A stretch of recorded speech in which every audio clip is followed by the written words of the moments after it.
Волейболын 2020 оны өсвөрийн улсын аварга шалгаруулах тэмцээн спортын мастер Ёндон Шарвын нэрэмжит болон зохион байгуулагдлаа. Завхан аймгийн Улаастай хотноо болсон энэ удаагийн тэмцээн амжилттай болж өнөөдөр медаль эзэд тодорлоо. Монголын волейболын холбооноос жил бүр зохион байгуулдаг өсвөрийн улсын аварга шалгаруулах тэмцээнд 16 хүртэлх насны тамирчид оролцдог юм. Энэ жил хөвгүүдийн 35, охидын 30, нийт 65 багийн 700 гаруй тамирчин оролцлоо. Тэмцээнд 18 аймаг болон дүүргүүдийн биеийн тамир спортын газар, клубүүдийн өсвөрийн шгшээ багууд өрсөлдсөн юм. Монголын волейболын холбоо, Завхан аймгийн засаг даргын тамгын газар болон биеийн тамир спортын газар, Завхан аймгийн волейболын холбоотой хамтран зохион байгуулсан энэ удаагийн улсын аварга шалгаруулах тэмцээн 31 жилийн дараа Завхан аймагт зохиогдсон нь онцлогтой байлаа. Тун өргөн сар хүрээтэй болсон энэ тэмцээний тоглолтууд 4 спорт танхим зэрэг болж 3 шатны хэсгийн тоглолтын дараа хагас гişэд өрсөлдөх эрэгтэй эмэгтэй шилдэг 4 баг 6 өдрийн тоглолтын дараа тодорхойд байлаа. Өнөөдөр тэмцээний медалийн төлөөх тоглолтууд болж огтоос дэлгэрмаа дасгалжуулагчтай Хилчин хомын талбаг аваргын алтан медалийг хүртсэн бол Үлзий утаг дасгалжуулагчтай Уурхаачин 21 баг мөнгөн медаль, Номин дасгалжуулагчтай Ховд аймгийн баг хүрэл медаль бүтжээ.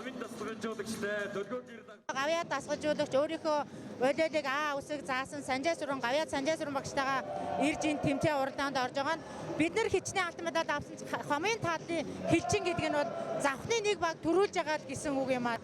Волейболоор хичээдэг хүүхдийг олширж байгаа, түүнийг хичээлүүлдэг багш нар их олширж байгаа.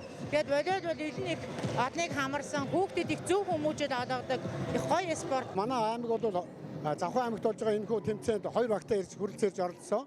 Баруун бүсэл волейболын спорт бол орон нутгийн хувьд бол нэлээд аслагдсан хэдийгсэн энэ цаг хугацаанд бол одоо Улаанбаатарын төв одоо энэ клубүүдтэй бол энд ажил төвшөнд өрсөлдөж байна гэдэг бол энэ баруун бүсэд ажиллаж байгаа мэрэгжлийн багш дасгалжуулагч нарын мөн спортын байгууллага тухайн аймаг орон нутгийн удирдлагын одоо маш томоохон дэмжлэг тусалцаатайгаар өнөөдөр бас энэ одоо төвийн волейболынхантай одоо хөл зэрэгцэж алхаж байна гэж бид ойлгож байгаа. Хөвгүүдээс мөнх хоёр дасгалжуулагчтай Сэлэн аймгийн баг алтан медаль, Утган баяр дасгалжуулагчтай Залуу Монгол баг мөнгөн медаль, Мөнх цэцэг дасгалжуулагчтай Завхан Титан Таварс баг хүрэл медаль эзэн боллоо. Тэмцээнийг зохион байгуулагч Завхан аймгийн багийн хувьд түүхэндээ анх удаа өсвөрийн улсын аварга шалгаруулах тэмцээнээс медаль хөтөж байгаа юм а.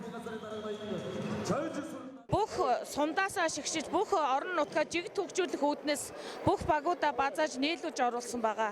Тэгээд нэг сарын хугацаанд энэ бага ингээ базаж амжилтанд хүрч чадсандаа баяртай байна. Багууд их хамгаалалт сайтай, комбинацтэй байлаа. Манай Завхан аймагт тэр болгон бас сайн хөгжөөгүй спорт.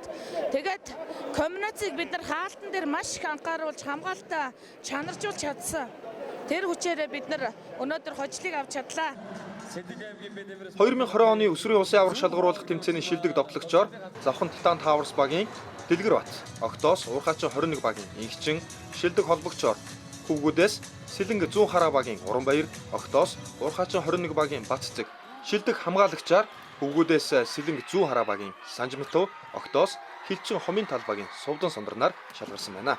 Тэмцээний шилдэг тэгш тоглогчоор Хөвгүүдээс Залуу Монгол клубын Ганс үг тодорсон бол Огтоос Хилчин клубын Нарангуй шилдгээр тодорлоо.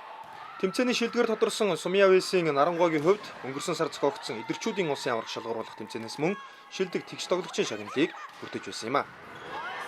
Би 5 настайгаас хойш аавыгаа дагаал.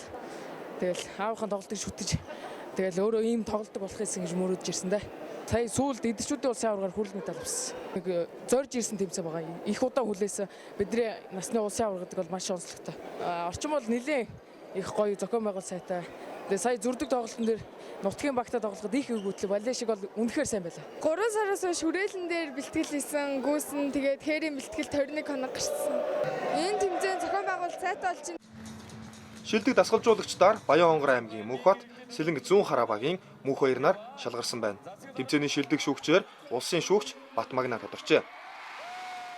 Багаас 2 дугаар ангаас одоо бэлтгэл хийж одоо бие биенийг ойлголцож ингэж олон жил тэмцээн уралдаанд оролцож ингэж ирж өсвөрийн улсын аварга шалгаруулах тэмцээн одоо энэ насны одоо өөрсдийнх нь анхныхын тэмцээн байгаа. Одоо өнгөрсөн жил минигийн улсын аварга төрүүлээд тэгээ энэ жилээс одоо ингэж улсын аварга руу орж ирж байгаа хүмүүс байгаа маа.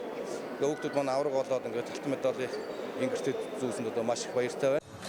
2020 оны өсвөрийн улсын аварга шалгаруулах тэмцээний хөвгүүдийн 82, охидын 100, нийт 182 тоглолтыг амжилттай зохион байгуулж дүнгээ гаргалаа.